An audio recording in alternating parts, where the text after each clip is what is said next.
Welcome everyone. My name is Erica Keogh. I am one of the college counselors here at Fordham Prep. I am joined by my colleague Kenneth Tejeda. And we have a third person that we work with. The director of college counseling is TJ O'Sullivan. He's not going to join us tonight. If many of you might know already, he lost his mom recently, and so he has some things he has to take care of tonight and can't join us.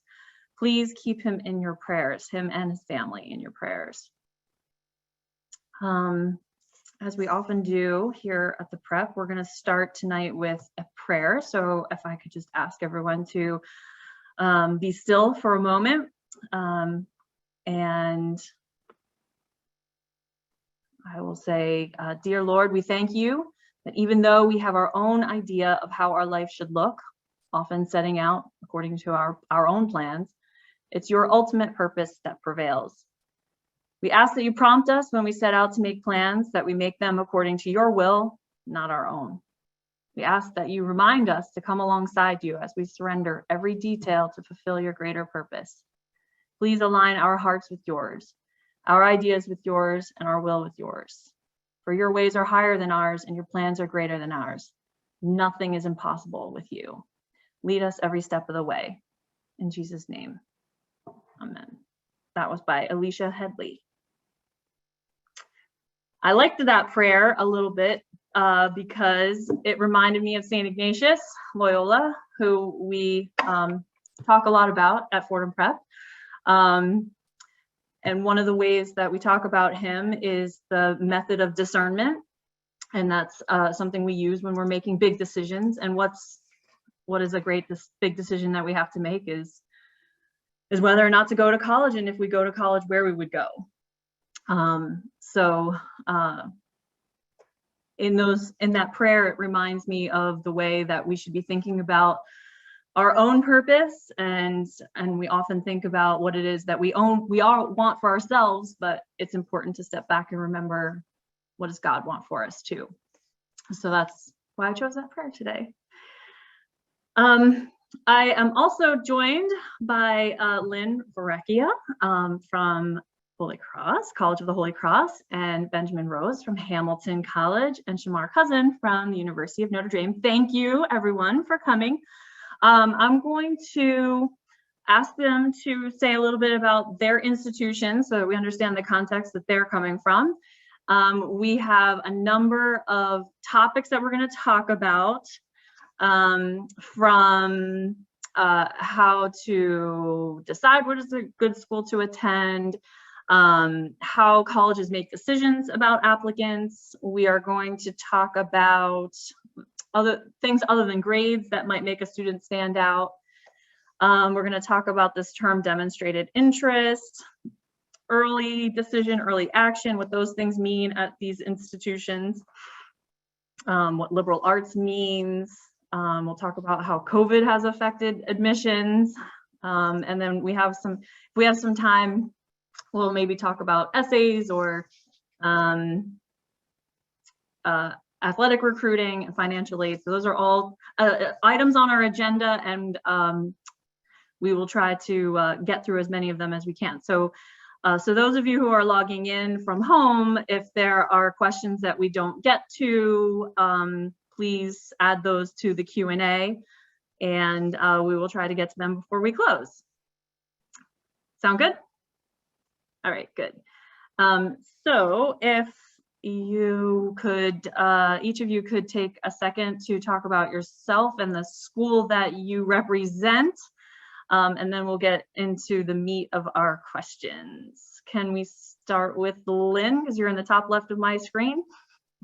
Thanks, Erica. And I want to shout out Erica for the impeccable pronunciation of my last name when we didn't even discuss it beforehand. So kudos to you on that. I must have heard it somewhere. Yeah, you must have.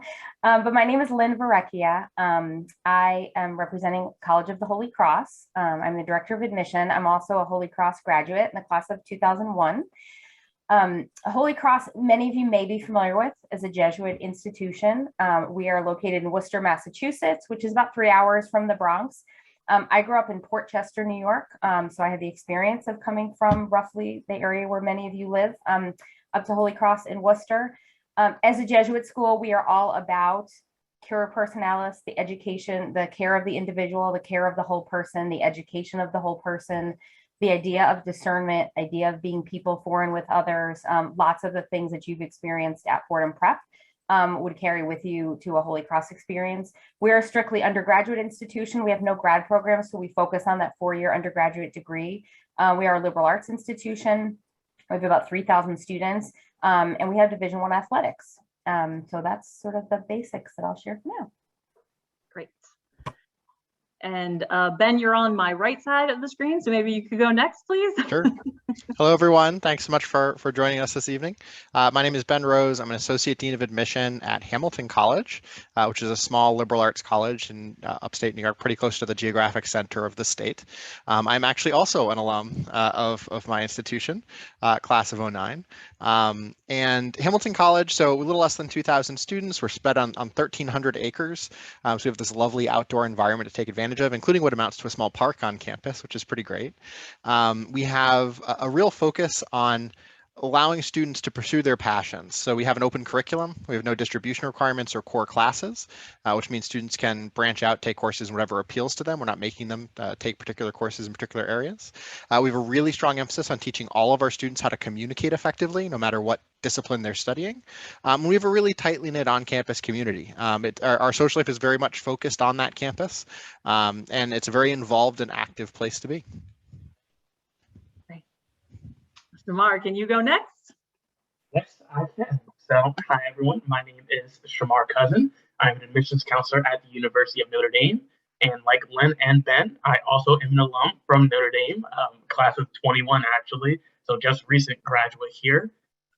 Notre Dame is a private Catholic research institution in South Bend, Indiana. So it is a ways away, but I am originally from Philadelphia, Pennsylvania. So kind of around the area where all of you at Fordham are, and I can definitely speak on moving from the East Coast over here to the Midwest, although it might be far, actually, I guess it was like an 11-hour drive for me when I came out to Notre Dame. Notre Dame does become your home away from home, or your home under the dome, like we like to say here at ND. I know it's a bit cheesy, but it really does hold true. And at Notre Dame, we strive for our students to be a force for good, regardless of what you're majoring in, what you're studying, what you're doing after graduation.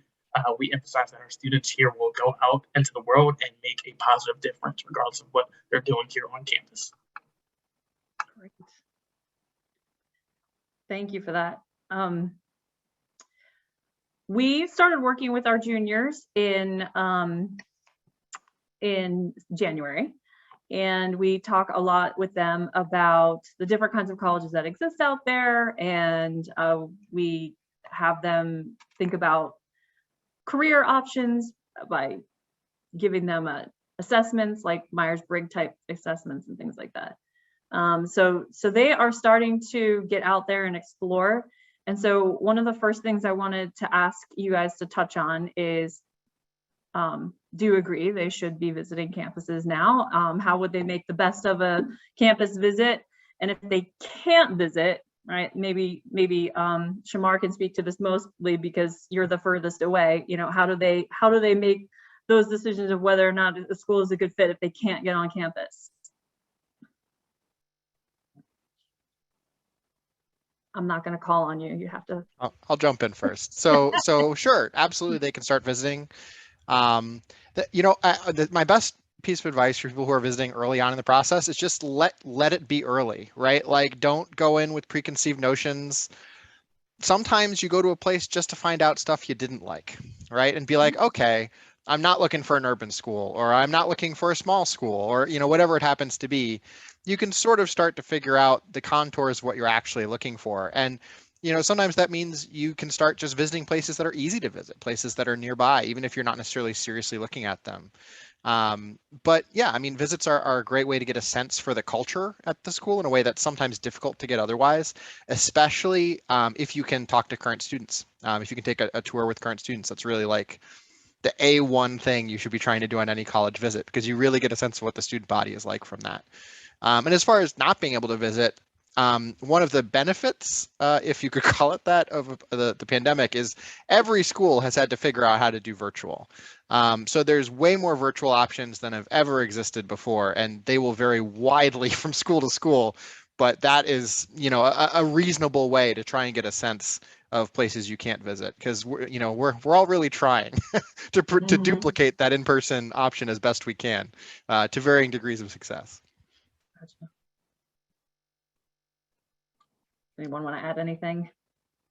Yeah, I was going to say, I completely agree with Ben there. I think clearly choosing a college is a huge decision. You're going to a place that you're going to be for, the next 4 years of your life. So getting that opportunity to visit your campus of choice, I think, is wondrous, because you really don't know a place until you get a chance to see it. Although clearly won't be able to visit every school that you're interested in, especially like Erica mentioned before, you might not be able to get out to South Bend over here. So as Ben mentioned, Notre Dame included has worked on a lot of different virtual resources. Ooh, and it says my audio is bad. Can you guys hear me? We can hear you.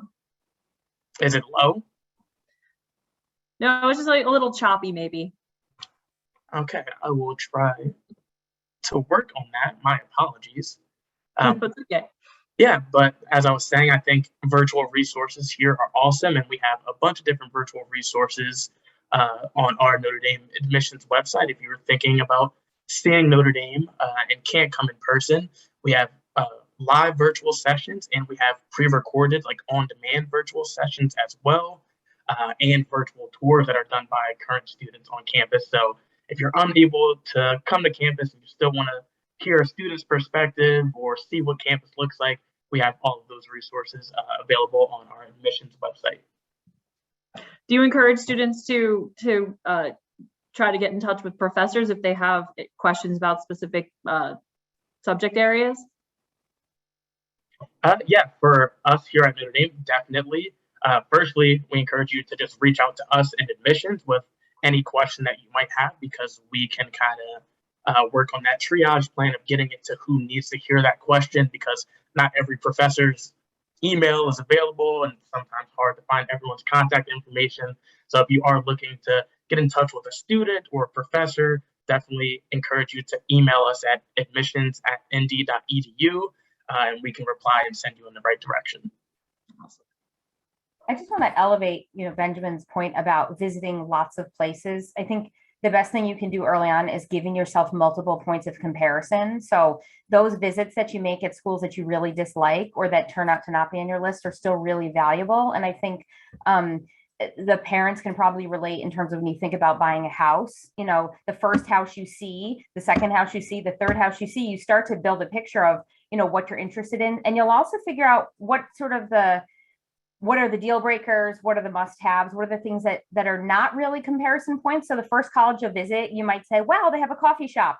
And then after 5 visits, you say, okay, a coffee shop is not an impressive thing on a college campus. They all have a coffee shop. So not having points of comparison can really make it more challenging. And the only other thing I'll add is, of course, talking to current students is important, whether or not you're able to visit in person. If you're able to connect with students who so Holy Cross is an example. We have, I think, 5 Fordham Prep boys coming to our campus in the fall. Even if you don't know them personally, to connect with someone from your school who's at the college, and that's not always going to be the case, but if it is, you're going to get a really good picture, and you have a good understanding of this person came from where I am, and now they're there. So I think leveraging those contexts where you have them can be a really nice addition to visiting and engaging with our tour guides. That's good. Thank you. Ken, you want to take the next question? Yeah, absolutely. So on our end, we support the juniors with compiling their applications and then submitting it, and they send it off, right? What happens on the other side? So what's the process like for you guys to be able to make that decision? How long does it take? How many people are involved in making that decision? Because that might be something that's helpful for their parents and kids to hear.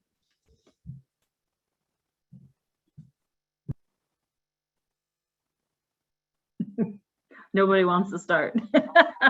Too. I won't go into great detail other than to say that we actually have a series of webinars on our website where we talk pretty much in detail about the intricacies.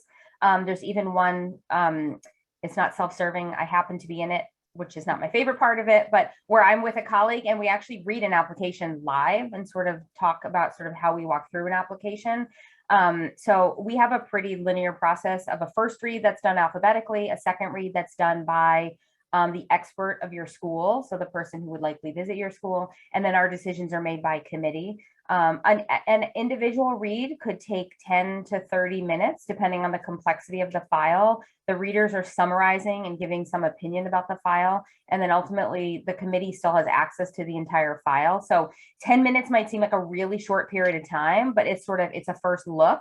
And then the second reader is sort of cleaning up, and then the committee is once again revisiting some of the key elements of the application. So the things we go back to over and over are transcripts, essays, and when they're available, an interview evaluation. Those are the things that we often go back to over and over again.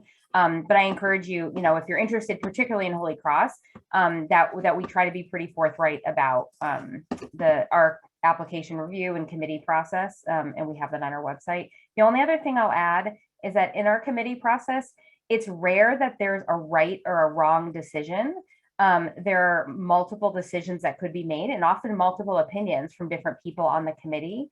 And we don't want you to feel powerless in the process, but as each of our schools are really competitive and there are plenty of really, really qualified students who are not admitted.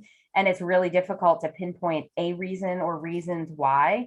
And it is often because you could have two decisions and we could easily flip-flop them and they would still make sense. There are multiple decisions that could make sense for a student, and we know that that can be really challenging. So we want you to know that we spend time and effort and energy in making these decisions, even though it might not always be the decision the student is hoping for.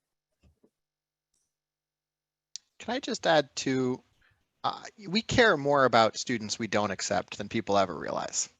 Yeah. Some of my favorite applicants are kids who ultimately weren't admitted.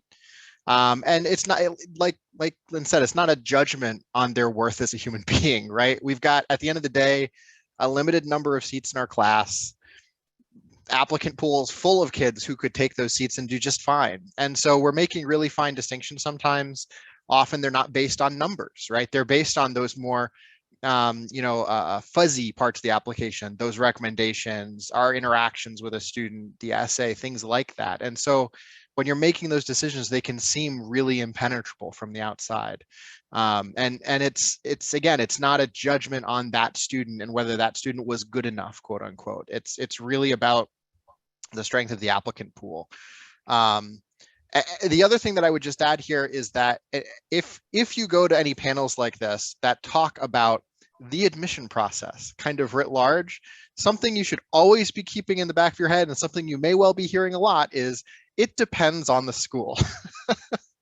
There are points of commonality between different institutions, but there are also really significant differences. And even schools that on the outside look really similar may be valuing different things in the admission process, might have completely different financial aid policies, might have completely different test policies, might have a really different campus vibe, right? Like and all of those things can play a role in the admission process. And you can't assume that schools that look similar are doing the same thing. In a lot of cases, you just have to, go to the website and see what they have to say about, what do they look at in the admission process, right? Because it's not necessarily the same thing from school to school. True.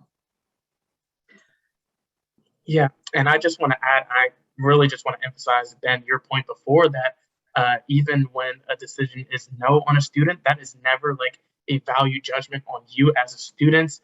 You all are amazing and you're all doing amazing things. I always say that we at Notre Dame can admit like 3/4 of the applicants that we receive. The issue is that, as Ben, you said before, we don't have the capacity to do that. And we wish we did. We wish we could take the majority of the applicants who apply because you all are great. And honestly, reading applications, sometimes I even get a little self-conscious, like, wow, like I was not doing this stuff when I was in high school. So I don't know what's changing these new generations, but you all are doing such amazing things. But really, it comes down to a capacity number a lot of the time. Understood. I think we do have a question about early decision, and early action stuff. So we're gonna save that for a couple minutes, because the next topic that I was hoping you guys could talk about is, I mean, obviously at the prep we talk a lot about doing the best you can in the classes that you have, and hopefully students are choosing the most rigorous course load that they can handle and still do well. We talk to them a lot about that. So I think that they get that. But besides grades, what are the other factors that are important? Lynn, you talked a little bit about essays and interviews a second ago. So if anyone else has something that they could add, what other ways that students stand out when you're reading their applications, that could be helpful. I always love those moments when you hear the applicant's voice. Sometimes those are interviews, but often the personal essay is one of the better places to hear that. So, it's one of the few chances as an applicant you get to hear them talking directly to you about whatever they want you to know. So that is a way that, I will remember people based on their essays at times, and that's something that stands out. Yeah, Ben, you just took the words right out of my mouth. Exactly what I was going to say, especially here at Notre Dame. We don't have interviews as part of our admissions process. So those essays are really the first point where we get to hear your voice specifically. We might hear what other people have to say about you through recommendation letters, and we can see all the awesome things that you're doing through your activities.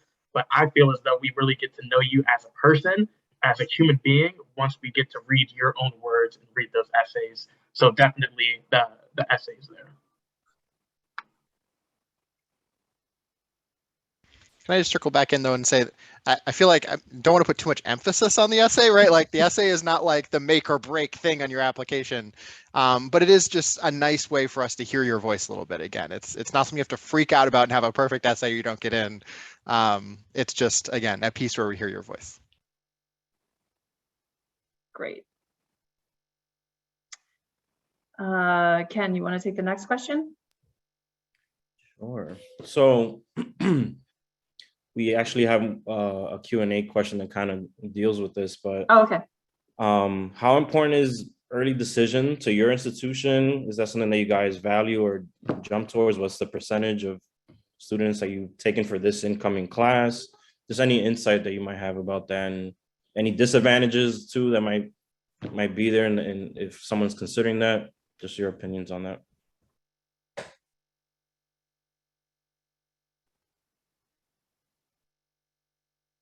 Well, first, why don't you tell everyone which policies you have? They might not know. At Holy Cross, we do not have early action. We have early decision 1 and early decision 2. We also just signed on as QuestBridge partners. So we'll have QuestBridge applications this year as well. We filled about 44% of our class with early decision this year, which is fairly typical for us. There's a mutually beneficial advantage in that colleges love to admit students they know will attend, and that students love to have their college decision in hand early.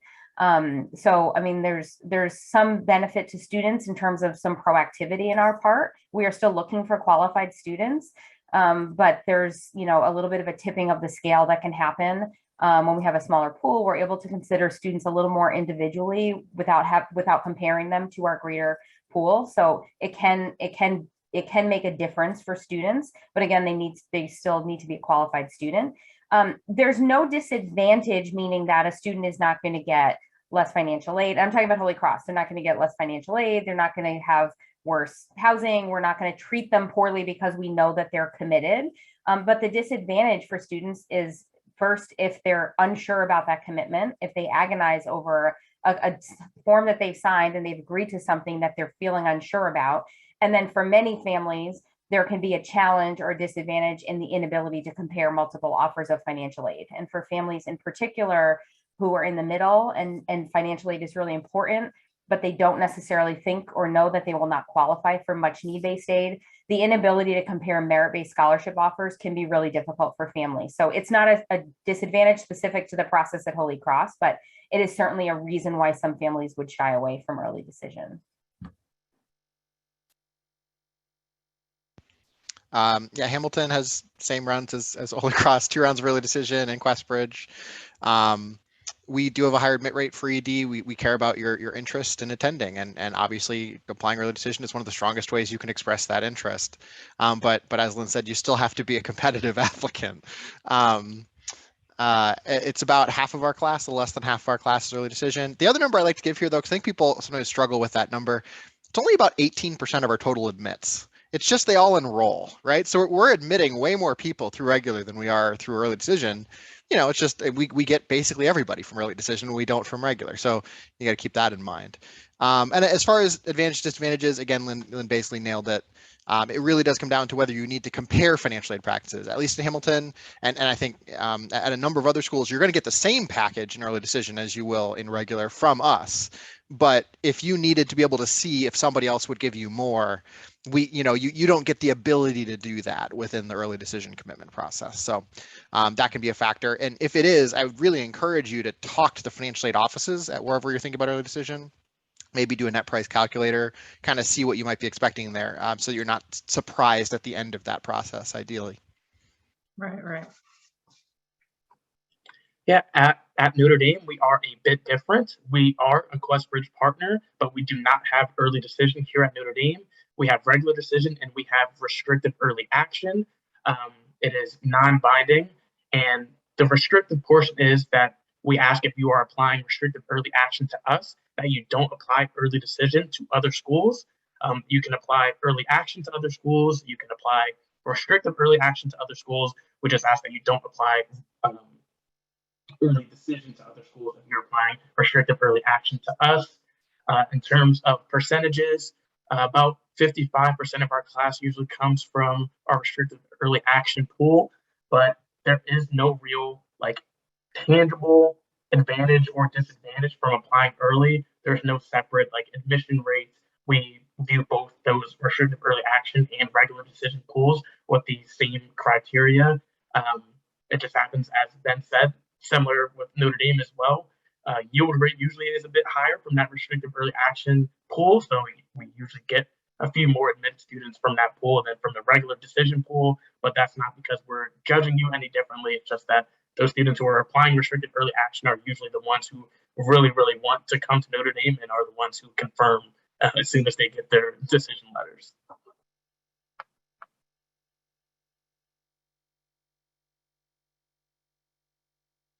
You're muted. Sorry, I realized that as I was talking. Everyone has net price calculators on their website, so there's no surprises. If you're considering a school that has early decision, use those calculators to figure out if your family can afford it or not, and then you can move forward with either doing early decision or not, or finding a school that has early action, which is non-binding for those of you who don't know.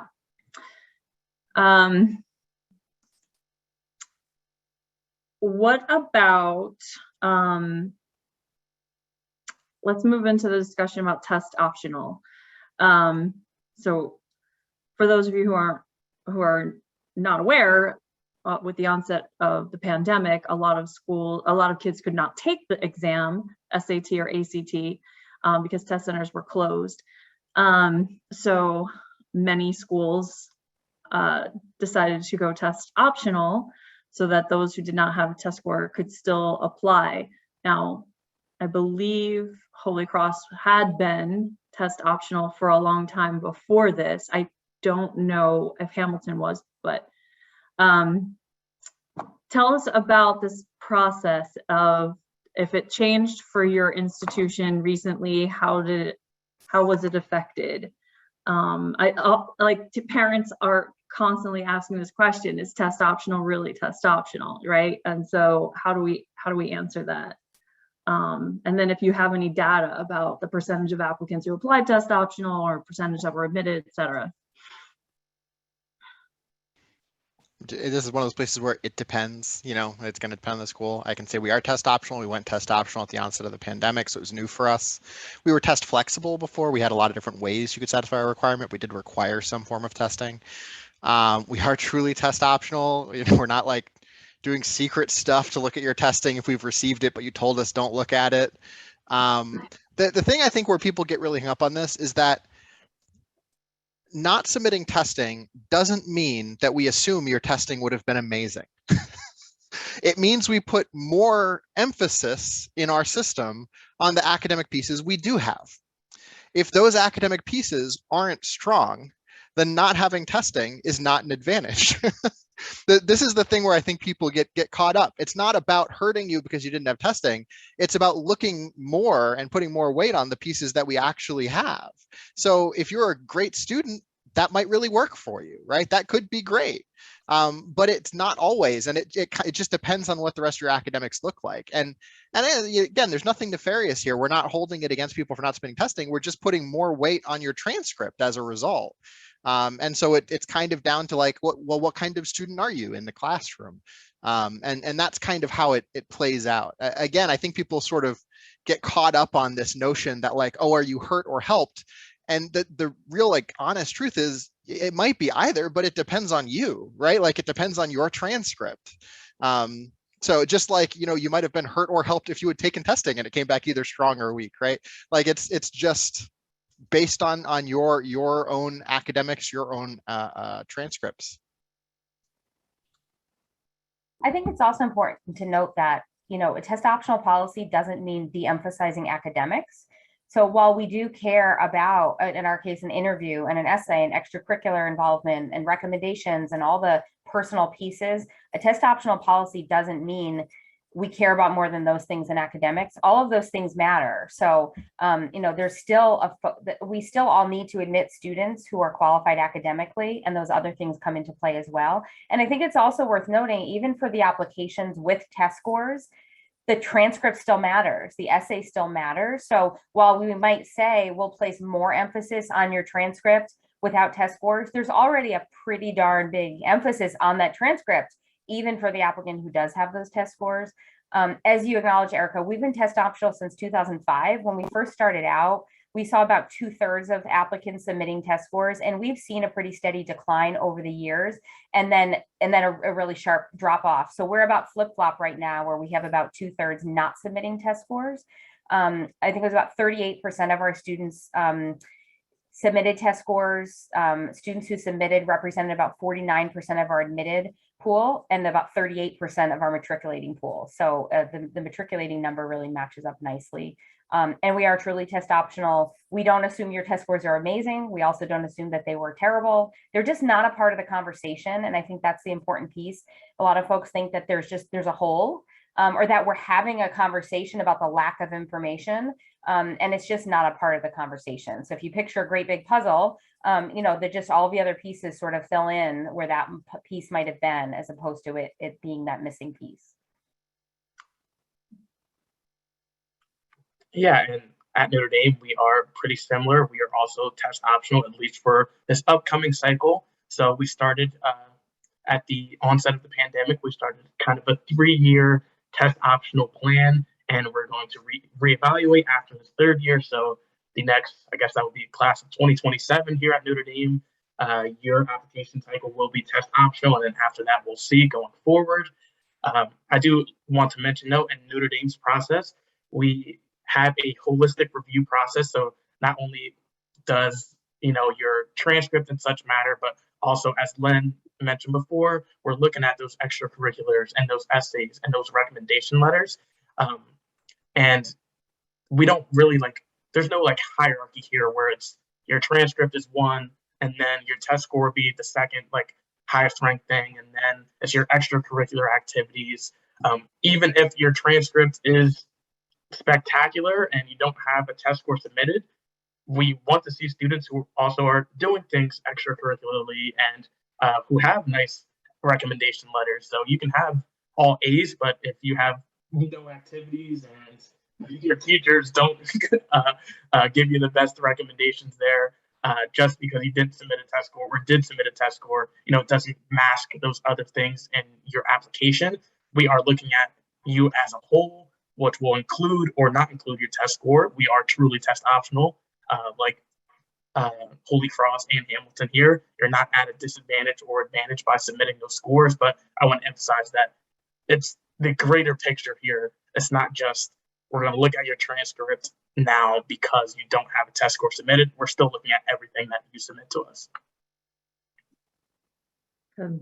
Well, I did see a sort of a related question in the Q&A about activities. Since you brought that up, Shamar, we'll just maybe speak to that. I mean, I think I know the answer, but one of the questions was about what would you rather see, someone who's committed to like one or two things, or someone who has more a variety of activities on their resume? You have anyone have advice about that? Sure, I can jump in. People ask this about rigor too. They're like, would you rather get the good grade or be in the better classes? And I always say that it's the wrong question. The right question is, what is right for you as a student, right? You know, are you more into like being into all these little things and not being as deeply involved? Great, that's you, right? Are you much more about like passionately focusing on these things that you're super into? Great, that's you, right? Like it's just different approaches. And the question should not be, is this going to get me into college? The question should be, is this going to be what I need to grow, right? And is the right educational decision for me? So I think not thinking about it in terms of what we're looking for, because you know, we don't have a preference really. We just want people who are going to be involved, and that can mean different things. So thinking about in terms of what's right for you is really the way to go about it. That's a great way to answer that. Thank you, Ben. Go ahead, Shamar. Just to follow up on that, I was going to say, I think a lot of things and admissions can be answered that very similar way. Admission isn't like a black and white process where it's you have this, so you're admitted, or you don't have this, so you're not admitted. Pretty much everything that has to do with our jobs is contextual. And I know that's not the answer that everyone likes to hear, but that really is the honest answer here. It's not really just a black and white picture. Everyone's cases are different. Everyone is different. People are doing different things, taking different courses, have different mindsets about if you want to, you know, focus on one thing and be very passionate about that, or you like to do all types of things. That doesn't make you better than the person who's doing just one thing. Everything is really contextual when it comes to those applications. I will be honest and say, I agree with all of this. But I think though, sometimes we see those applications where, and it happens particularly with athletics, where we might see a student who is very committed to their sport and that is the one and only thing that they do. And I think in that case, we would really like to see a student, maybe it's that they're doing some service with their team, or they're tutoring students at a local school who play their sport. I think we want students to think creatively about what they do. And sometimes I think when we see students with very little to share, it's often that they're not painting a full picture of what they've done. And to expand on that, things like a part-time job, family responsibilities, those things, especially now in the pandemic, those things very much have a place in that section of the application. So we don't need you to invent things. We've seen students say, like, I play video games 20 hours a week, and like, if that's a hobby and that's something you want to share with us, sure, but it's not really meant to be an accounting of every hour of your week, but just to give us a picture of how you spend your time. And sometimes that is a hobby or something that you don't hold a leadership position, or it's not something related to your school. So I think you can think creatively, not meaning that you're stretching the truth, but that you really give some honest reflection to how you spend your time. And we look at these things in a way that we acknowledge, wow, I mean, I read applications where I say some of the students whose applications I read, they have a part-time job where they work as many hours a week as I do. So we have some compassion and humanity too, where we're looking at some of these other kind of responsibilities students have and how that might impact them. And then obviously have to just acknowledge with the pandemic, so many students have holes in their extracurricular commitments. We have, whole pages worth of I was going to do this, but I couldn't, or I signed up for this and it was canceled. And I think for years to come, we will still expect students to share some of those things in the application, in one way or the other, of I had secured this summer internship and I wasn't able to do it, or whatever it might be. So just know that you are absolutely, not only are you not alone, you are literally with everyone else, in terms of having some of those holes and those interrupted experiences. And we're going to just continue to see that for many years, unfortunately. Mhm. All right, before I move on to the next kind of topic, there was a question here that I thought maybe we should touch on before we move on about, and it's similar to talking about extracurriculars, but also about like honors classes versus non-honors. How do honors classes weigh in? How does an honors grade compare to a non-honors grade? So I guess talking about rigor again, just to nail that one home.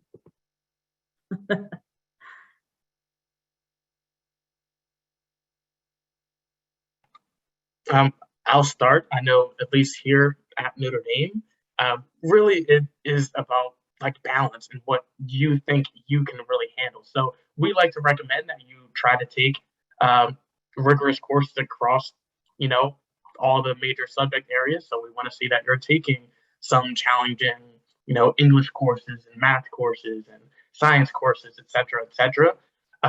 But if taking all honors courses means that you're getting all D's, you kind of have to think about, maybe I'm in all these honors courses, but if I'm not doing well, that still is reflecting in your application. So it is all about balance here. We want to see you challenge yourself, but we don't want you to go overboard, and we don't expect every single course that you take to be the most rigorous course available in that subject, because first, that's probably impossible, and we don't really expect that from any students, to put that much pressure on yourselves. But we do like to see that you're challenging yourself, but also doing well in those courses. So really, it's about balancing that for you as an individual. Perfect. So for those of you who have younger students in your household, the college counselors will work with you on building your child's schedule so that we are putting you in the best possible position without overloading, right? We want the kids to, if they're particularly strong in one subject area, we might recommend an honors or an AP class in that area, all with the context that yes, they're going to have other things in their lives going on, activities, family responsibilities, and what can they handle. So for those of you who have younger children, maybe you don't have a junior going through the process right now, we are going to be there for you when we're trying to build the schedule, just in case people didn't realize that. I think it's worth acknowledging too that, taking rigorous courses, and rigorous is defined differently at different schools. Okay. It's not just with the end goal of getting to college, it's preparation for college. And there are plenty of students who are very prepared for any number of colleges going through a standard college preparatory program or whatever, might be, that's not at the honors, AP, IB level. But, for our schools, really, challenging, rigorous academic programs, I think the students who are best prepared are the ones who have had the experience of challenging themselves and performing well in those courses. If you're going to run a marathon, you don't just sort of like show up, right? I mean, it's training, it's, and that's why we talk to students about the end of the senior year. You're like, yes, it is a time that you can slow down a little bit. You can take a breath. If you can drop, I don't know, in my opinion, you can drop that one class that's really a thorn in your side. You can take it easy a little bit, but you also, you stop going to the gym for 6 months. It's going to be pretty painful that first day you get back. So really encouraging students to see it as not just a means to an end, but it's a means to a preparation that puts you in a better place, because and that's certainly why we are looking for students to challenge themselves. A student who is just consistently getting A's, but not embracing upper level courses. We value those A's, but we also don't necessarily see that as complete evidence that a student would perform well or the same way in our rigorous academic environment. Good. Yeah, I would just echo that when we're looking at a transcript, always the question we're asking is the student going to be academically successful at our institution?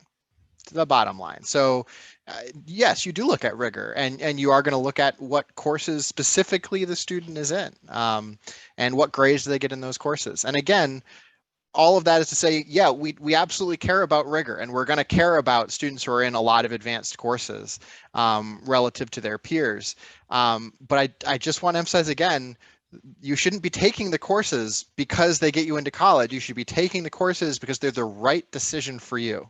And so like that's the actual question here. And then the college chips fall where they may, based on your academic performance. But it's especially early on, right? Like make the right educational decision, right? Don't make the decision because you think it will get you into college. Great. All right. I want to move on to the next topic. I think we're at the Ken, tell me if I'm wrong. Are we going to talk about liberal arts next on the agenda? Okay. Do you want to read the question?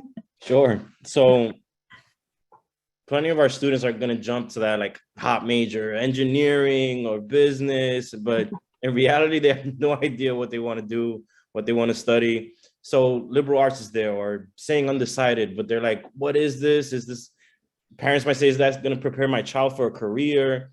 What's the insight for your school if someone does pursue that, and what are the benefits of it? I just say to start, the term liberal arts just means like free practice of something, right? It's not specifically humanities. It's not specifically performing and studio arts. It can mean STEM. It can mean social science. One of our most popular majors at Hamilton is math. It's usually in our top 3. So you really can study anything at liberal arts. They're great for people who haven't quite figured out where they want to go, or for people who have but want to still have the opportunity to explore stuff. One of the really neat things at Hamilton is that more than half of our students change their major at least once. I think that's great, right? These are people who came in knowing, I want to do this, and they fell in love with something else along the way. And I think that is core to the liberal arts.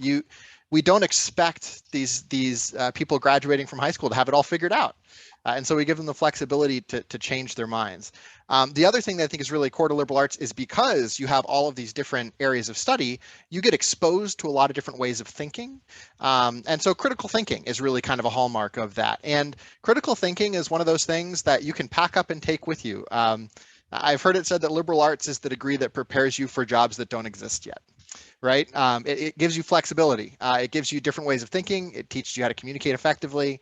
And it gives you a lot of skills that are transferable because you're broadly educated, because you've had a lot of opportunity to step outside your comfort zone a little bit and learn about something a little more deeply.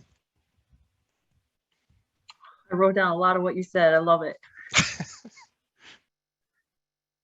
I like the way you said that too. And I mean, you know, the challenge for people sometimes with liberal arts is they want to be able to say, this is my major and this will be my career, that there's a one-to-one correspondence. And the reality is that with liberal arts, yes, we are preparing you for multiple careers at once. So it's a one-to-many, and that can be really scary, not knowing exactly what that next step will be. But our students are at all of our institutions, I know, are very well prepared for a variety of careers. At Holy Cross, all of our students come in undeclared. We no longer allow students to declare a major before they get to us. In all honesty, it's cut down on an awful lot of paperwork. So students are not, you know, they're changing their minds just as much at the same rate as they used to, but they don't have to go and fill out a form, and they don't have to go find their advisor in order to do it. I think it's also cut down on this sense of, we've got a lot of really high achievers. And I think for many of those students, there was a sense of failure, this created sense of failure, that they sort of dropped out of pre-med, or they dropped out of something, when in reality, they just fell in love with philosophy or whatever it might be. So we also really encourage, as many other schools do, students to consider, you know, the combination of programs. And that might be a double major, it might be a self-designed program, a multidisciplinary program. There's a lot of mixing and matching that happens at a liberal arts school, whether it's formally in terms of what your major is, your minor is, a pre-professional program, whatever it might be, or just the ability to dabble in different courses. And I think when we see, you know, students' eyes light up that they, you know, learn something in, you know, physics in the morning and went to a religious studies class in the afternoon, and there was some spark of, I just talked about that in physics this morning. Those are the really beautiful liberal arts moments. So I am certainly a big believer in liberal arts education. Can I just add too that high schools are generalist, right?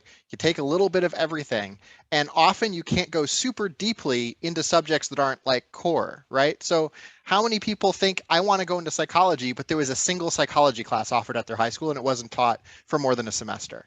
How do you know that you actually love that until you've had a chance to actually dive deeply into it? Or computer science, or engineering, or like law, any of these number of things that at high schools you just don't go into in any depth. And that's not an indictment of high schools, right? They're doing what they're supposed to do. It just means that sometimes you need to be able to change your mind and say, this wasn't what I thought it was, but I had never taken art history before and I love it, right? And that is what liberal arts is about. I know we could talk about this forever, and I'll stop after this, but the other thing too, just to keep in mind, every single student that I've ever talked to who was struggling, who was undeclared, undecided, even going back to the days when our students could declare a major, never, ever once have I talked to a student who the reason they were undecided was because there was nothing that they liked. There was nothing that they were good at. The challenge and the problem, if you call it that our students have, and that many of these liberal arts minded students have, is that there are so many things that they like and that they're good at and that they're passionate about. So that is a really, really good quote unquote problem to have. Shamar, you want to add anything about liberal arts? Yeah, for sure. First, I just want to say I completely agree with everything that Len and Ben said about a liberal arts education. I just wanted to just talk about what that looks like at Notre Dame specifically. So sort of like at Holy Cross, no incoming first year at Notre Dame has a declared major. There's no freshman or first year student who has a major. Although you don't come in as undeclared here at Notre Dame, you come in as a student in the first year of studies with an intended major in whatever the case may be. So you work with your advisor starting the summer before your first year, talk about the different types of courses that you like, kind of go through this discernment process of taking your different passions and funneling those towards maybe a major that you would like to pursue, but no first year student has a declared major, and you're not making that major declaration until at earliest your sophomore year here. So you're coming in not undeclared, but as a student in the first year of studies, you're taking classes across the curriculum. So you'll take math classes, you'll take science classes. Here at Notre Dame, we do have a core curriculum. So you actually are required to end up taking at least one quantitative reasoning class. You have to take at least one science class. You have to take 2 philosophy classes. You have to take 2 theology classes, at least 1 history. The list goes on and on and on. So we are liberal arts in that sense, and we kind of force you to be liberal arts in that matter because you have to take those required courses across the curriculum. But just wanted to emphasize that you're coming in not undeclared, but also not with a specific major either.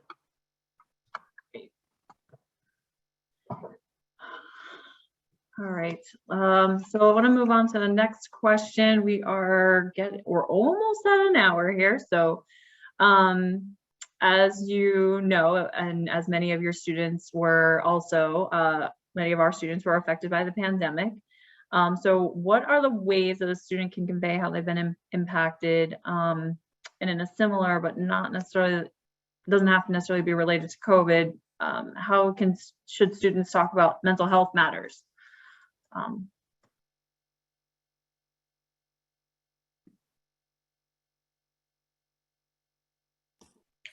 So, I mean, in terms of the COVID piece, that the Common Application has, provided separate space for students and for schools to address questions related to the pandemic. And I don't anticipate those questions going away anytime soon. So that's certainly one of the best places and best ways.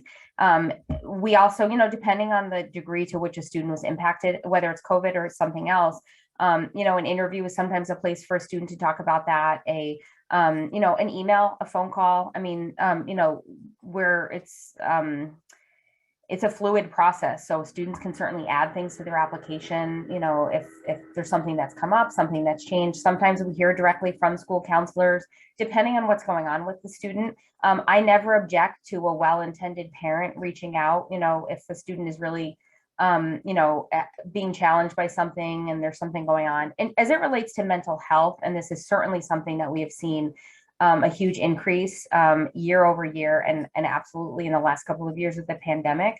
I think students should really know that we don't hold any, there's no stigma for us. There's no shame in the student, addressing something that's been a really big challenge to them. We see it probably more than you would realize in the application process. And I think where it's relevant to us is, first of all, what you want us to know. So students can and should disclose up to the point of comfort for them. So they don't need to tell us things that they don't want to tell us, but shouldn't feel like they're oversharing if it feels personal. We see a lot that's personal in the application. And I think where it matters is where it's relevant is if it's something the student wants us to know, and or if we're going to see impacts of it in the application. So we likely will see if a student was really struggling emotionally, mentally, in sophomore year and had to be out of school for 3 weeks, we're likely to see that reflected in their grades or on their transcript or elsewhere. So it's not, can you provide an excuse that you need to explain every little thing, but if there's context for something that we're going to see anyway, it's generally best to just help us, because we don't know if your grades tanked at the end of your sophomore year. We don't know if you were challenged or struggling with something, or if you just decided that you didn't feel like doing your work that week, and we just don't know. So I think we appreciate students, counselors providing context where it just fills out an application.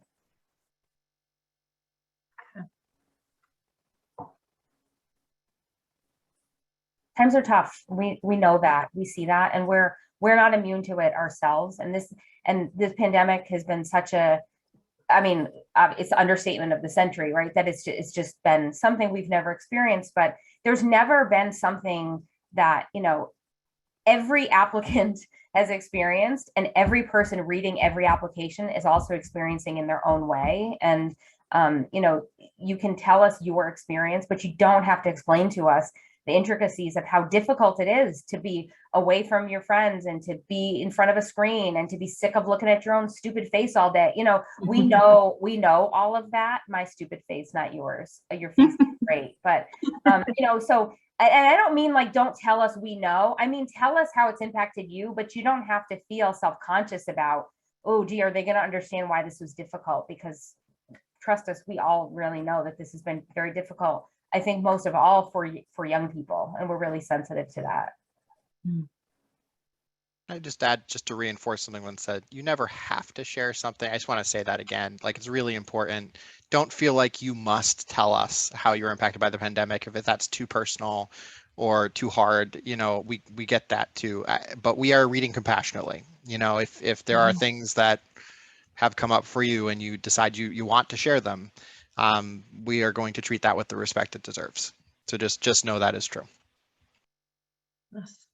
And we definitely support, our students through our letters of recommendation. So if there's things that kids have a hard time articulating, but they would feel better that we do it, then, obviously those kids have to communicate to us how they want that to be communicated, and then we'll advocate for them.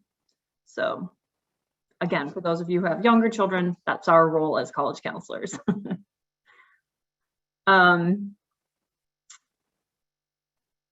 We did talk a little bit about essays earlier when we were talking about standing out in an application.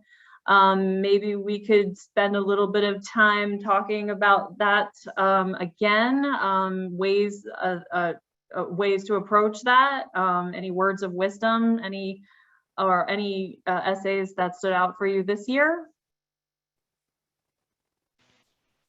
I think one of the real problems with talking about essays is that they don't lend themselves to grand overarching statements about what makes a great essay.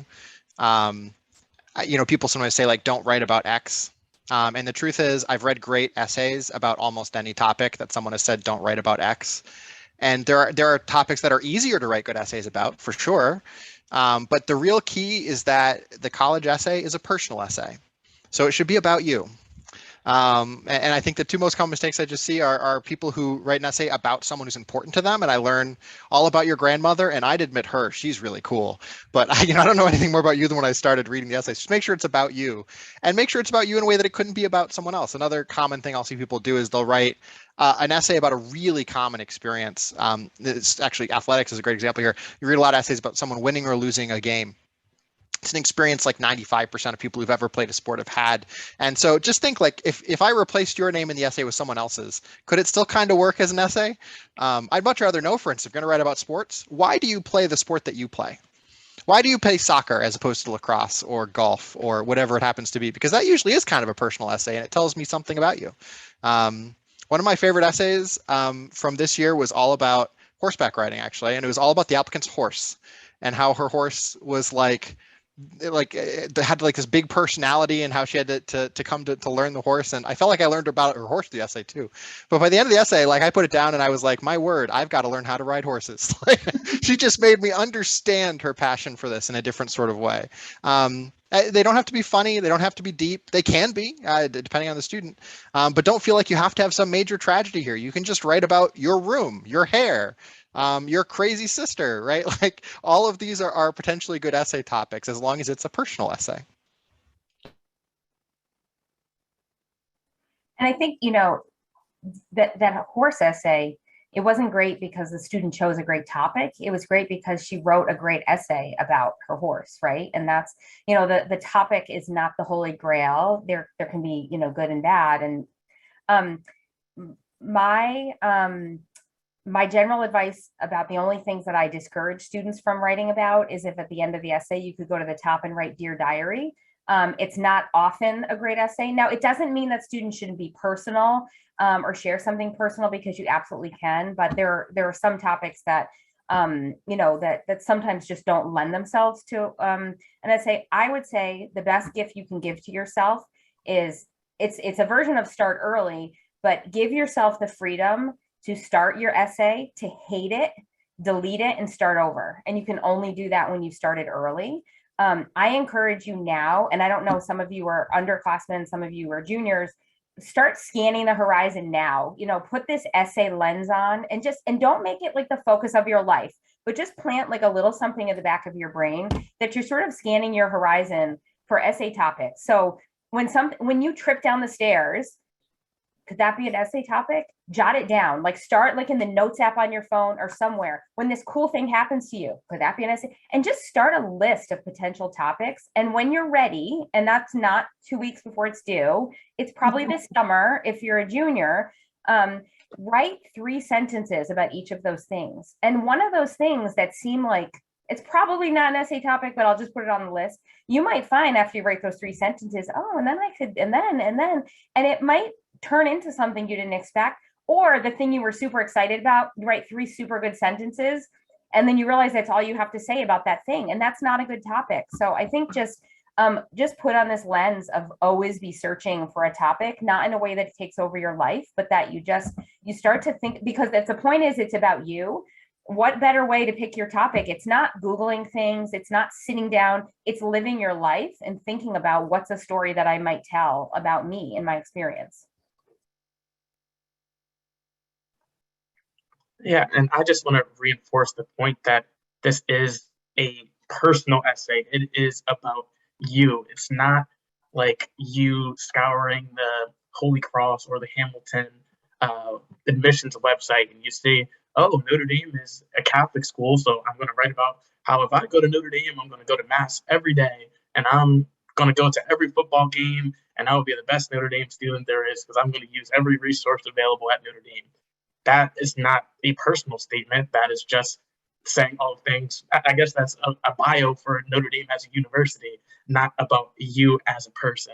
So really is about you. And I also like to say, usually I would say, don't write what you think we want to hear, although we just spent, the last couple minutes kind of talking about what we want to hear. So maybe you should think about these things that we told you about that we like to hear. And another thing that I like to always mention is that you're not writing, a research paper.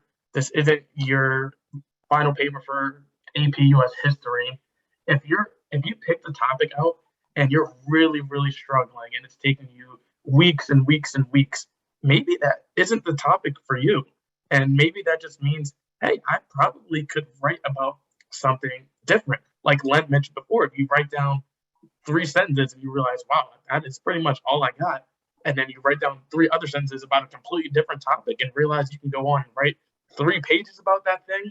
Maybe that's the topic you should go for. So really, it's not a research paper, and it's not you going on our websites and picking out, the highlights of our different schools and then talking about those things. It's about you. You only have so many words, right? Like 650 words is the limit in the Common App. So you kind of have to get to that point real quick, right? Sorry, Ben. On that time limit, I was going to say that one of the other things that I would just make sure you check for is that you're not actually writing 2 different essays. I'll see that sometimes where there's actually 2 really good essays, but neither of them has time to live because they're competing with each other for space. So keep an eye on that. Maybe just pick whichever one is working better and make that the entire essay rather than taking a hard left turn from talking about your car to talking about your part-time job partway through the essay. And I know I said that there are no bad topics necessarily, but one topic, and I just want to tell you, people think this is going to be really unique and clever, is writing an essay about writing your college essay. It's way less unique and clever than it sounds. So I'm not telling you not to do it. I'm just telling you that if you do it in full knowledge that it is like the most common meta essay that we read. So we'll see more than a few of those. Thanks for that. I haven't heard that one yet.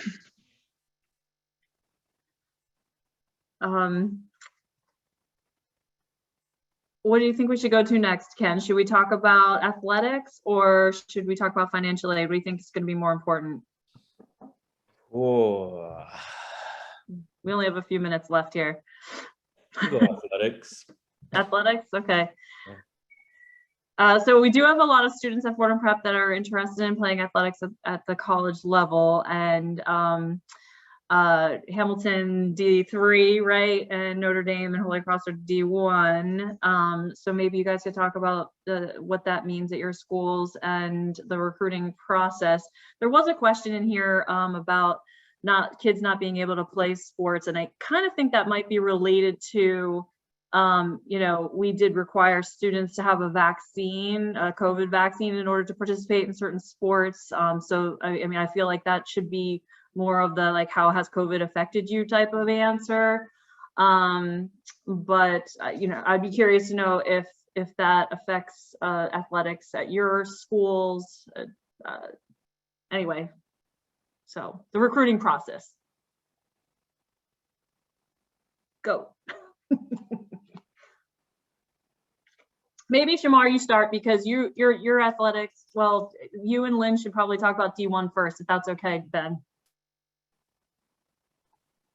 Yeah, I can start for sure. So as Erica mentioned, at Notre Dame, we are a Division I school. We have 26 different Division I sports, and the recruiting for all those sports is done strictly through the coaching staff of those respective sports. So here at admissions, we aren't the ones going out to, recruit any athletes on our end. We're still the ones who are going to read your applications. That doesn't change. A coach isn't reading your admissions application. They're not reading your Common App or whatever application you decide to submit. But in terms of being recruited, that is all strictly done through the coaching staff of those respective sports here at Notre Dame. So even if you're recruited by the coach, you still have to apply, you still have to be accepted. Yes, that is very, very much key. Even if you're recruited, that does not mean that you are an admitted student. You are recruited, you still have to submit an application, and you still have to pass the admissions check, I guess you could say, because like every other student at all of our colleges, we want to see that you are doing well, and that I think Ben is the one who said it before, that you are academically prepared and that you will be successful at our institution, not just on the playing field or the court, but also in the classroom. It's important to note that you would be a student athlete at any of our schools, and that student comes first. So you still do have to be academically prepared regardless of your recruitment status here at Notre Dame. similar to Holy Cross, that of course our coaches are doing the recruiting. We have a good sort of back and forth with the coaches where they collect early academic read information from potential recruits and share that with us. So they're getting feedback from us. So sometimes they're telling recruits no, and sometimes it's because they don't have a spot for them or they're not interested. Sometimes it's because of feedback they've gotten from the admission office. Sometimes they say it's one when it's really the other, but that's a different conversation. All of our recruited athletes come in through early decision, meaning that that's where a coach really has any form of influence. So if a coach is giving us an early read and we're coming back with, you know, some positive feedback, they're able to sort of support that student and count them as a recruit through our early decision process. So you would should expect in most institutions that coaches would start to talk to you about early decision. We of course don't want any applicant, including an athlete, to feel intense pressure to apply early decision if it's not right for them. And the only other thing I'll say is we know that athletics, financial aid, and in some cases both, you know, of course, heavily influence a student's decision about where to apply and where to enroll. But we really encourage, you know, our athletes to think about, if you can, and sometimes it's difficult mentally to do, but if you can remove athletics from the mental equation, do you still see this as a place where you would enjoy being? Because there are athletes who unfortunately get injured or get cut from the team, or athletics does not turn out to be as large a part of their college experience as they expected. So if you're on a losing team or you're not on the team or whatever it might be, is this still a place where you can see yourself? And I think it's important to continue to keep that in mind as well. So actually, a lot of what my D1 peers here had to say sounds very similar to what I would have said. Yeah, the coaches are the ultimate arbiters of who's going to play on their team. So they might be able to give you some sense of whether you'd be likely to be admitted at Hamilton, but that's just a sense, right? The admission decision comes from the admission office after you've applied. And the coaches are the ones managing their rosters. There's, you know, benefit of telling us that so-and-so really wants you on their team. They're going to tell us if it's actually something they care about deeply. And ultimately, like I said, the admission decisions are made by the admission office. But if you're curious about team culture, about whether you'd be someone they could see fitting on their team and having a role to play, the coaches will be able to give you that kind of information. They're happy to talk to prospective students. There are a lot of restrictions on how our coaches can communicate with prospective student athletes. So never be afraid to be the one to reach out if you're looking for that kind of information, because they may not be able to reach out to you based on conference guidelines and such. So just be aware of that. But yeah, otherwise, you know, being a recruited athlete in our process is an awful lot like being a non-recruited athlete. You have to do all the same stuff, and it's again just about you're talking to the coach as well. Great. All right, so let's touch on financial aid before we wrap it up. I know we are getting close to, it's 7:40, almost 7:45. So if we could just take a few minutes to talk about why financial aid packages vary so much from school to school, and if a student's disappointed with the financial aid package, is there anything that they can do about that? Or you know, do your colleges offer scholarships? Like, how does that work? Those kinds of things. Financial aid policies are another one of those areas where it depends, and it depends really widely, and even schools that look really similar are going to have really different financial aid policies. Need-based, merit aid, like, you know, there's just a million different permutations of all of that stuff. As far as why they vary, sometimes it's just stuff like that. One school offers merit, one does not. But even at schools that ostensibly have very similar policies, it's the same reason you might get different admission decisions. They're looking at things a little differently. This school is weighing, you know, equity in house. This school is paying more attention to your retirement. And like, it just depends. And whether you can do anything about financial aid packages you receive also depends somewhat on the school. At Hamilton, we do have a policy where you can reach out after you've received a financial aid policy and talk to our office about it. And if there's information that we didn't have, maybe you can send us some documentation and we can adjust accordingly.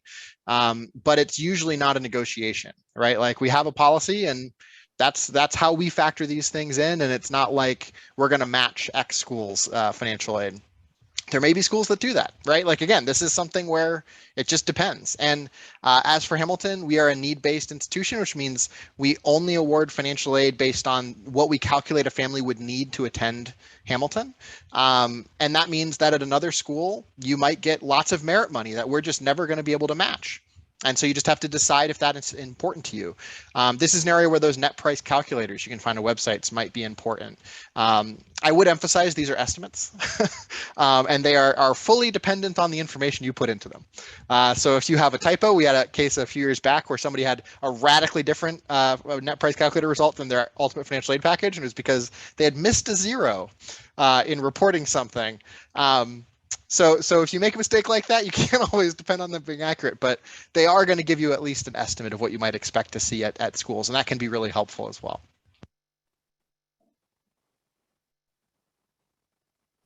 Cosign all of that. Yeah.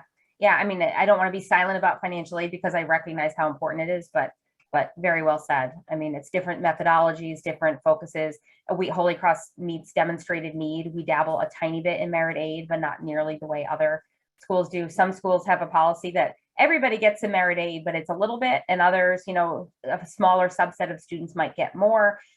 So, the merit piece is the part that's it is of course harder to predict, and you're not going to see that in the calculator. Same at Holy Cross, that it's not a negotiation, but I would always encourage a family, if the package was not what they anticipated, if they're concerned about it, to reach out. Our financial aid office often does take a second look. It doesn't always result in a change. We also gather information. So often families will share with us packages from other schools when they're comfortable doing that. And even if it doesn't change that package, we're absorbing that information, and sometimes it changes how we think about, if we're doing something that's sort of anomalous to how other schools are doing it. So we have seen a bigger trend of that. And I think that idea is out there for students, that they can negotiate, or they should, ask for merit aid, or ask. For us, it's more of asking us for a second look at a need-based package, because we're not able to increase merit offers. But again, there absolutely are. And I just want to say, we have 3 very competitive schools here, and there are lots and lots more schools than just the 3 of us out there, and many of those schools are willing to reconsider merit or do other things related to financial aid. So when we only talk about the top 35, 50 schools that everybody talks about, it's a little bit of a different conversation than when we think about the whole landscape of options. Very true. And sorry, last thing is just, in the same way, your counselors are going to help you build a balanced list, so you will have some options. It's really important to do that financially as well. And again, that can be a little hard to predict, but to really consider to what extent financial aid has to play into your ultimate enrollment decision, and making sure that your college list is balanced from a financial perspective as well. Yeah, and I just wanted to add, to go off of Ben, your original point, that it really does vary from school to school. We have 3 very selective schools here. All 3 of us are need aid-based schools, and I'm sure if you apply to all 3 of our schools, your financial aid notification would look a bit different at all 3 of the schools. So even though we are all similar in that we really support our demonstrated financial need, and we're all selective schools, even with those similar criteria, a financial aid notification would end up looking different at all of these different institutions. And that's just the case everywhere here. But I do second pretty much everything that both Ben and Lynn said. Those processes are pretty similar to what we have here at Notre Dame. We also would not ever match a financial aid notification from a different school. But like Lynn said, we are very much open to having that discussion. If you do ever even bring in your financial aid notification from another school, just going through, talking things out, our financial aid office would also take second looks at notifications that were sent out by us. And doesn't necessarily mean that your notification would change, but that discussion can be had. But just wanted to emphasize that even with 3 schools that have pretty similar methodologies in terms of financial aid, those packages probably will still end up looking differently, because financial aid is just different depending on where you end up applying. Yeah, I think sometimes people don't understand how financial aid is like a budget in your overall school's budget, and each school has different things in it, different financial aid budgets. They vary so much from school to school. So yes, we, as our college counselors, we will help students build a list if financial aid is, or if cost is going to be a big concern. We want to make sure there's schools on that list that we know have more opportunities for scholarship or merit money, or are generous with financial aid. All right, so I think we have, we're almost at 8 o'clock. I think that we should probably just wrap this up, because it's a long time to be talking about this, and you guys have been super generous with your time. We really appreciate it. There was just one real quick question here in the Q&A about AP scores. How are AP scores compared to things like grades and standardized testing? I mean, I think we just, if they're good scores, we use them, and if they're not, we don't, right? I mean, their AP scores are not required for admission at your schools, right? Yeah. I would say they can sometimes be used for placement once you actually arrive. But yeah. Yeah, oftentimes they are used for placement, right? Or like you used the word test flexible in the past, Ben, before you were test optional, right? Like if you had good AP scores but didn't have good SAT scores, you could use those instead. And if you don't have good ones, then you just don't really report that. Yeah, but I mean, I think the lesson with APs is sort of like the lesson between testing and transcripts sort of writ large. Your transcript is always going to be more important. It's 4 years of effort, right? Like, whereas an AP test you took for a few hours on some Saturday. So they are just not equivalent in terms of what they are measuring. And so yeah, your grade in the class is always going to be more important. All right, so thank you again for all of your time. We're gonna close here. I appreciate your all your words of wisdom, and thank you for giving that to our community. And if there were any questions that we missed, I apologize, but you can always reach out to us in the college counseling office at Fordham Prep, or we can get the question to one of our panelists if we feel like it needs to be passed on to them. So thank you again. Have a wonderful spring, and I will sign off there. Enjoy. Thank you. Everyone have a good night.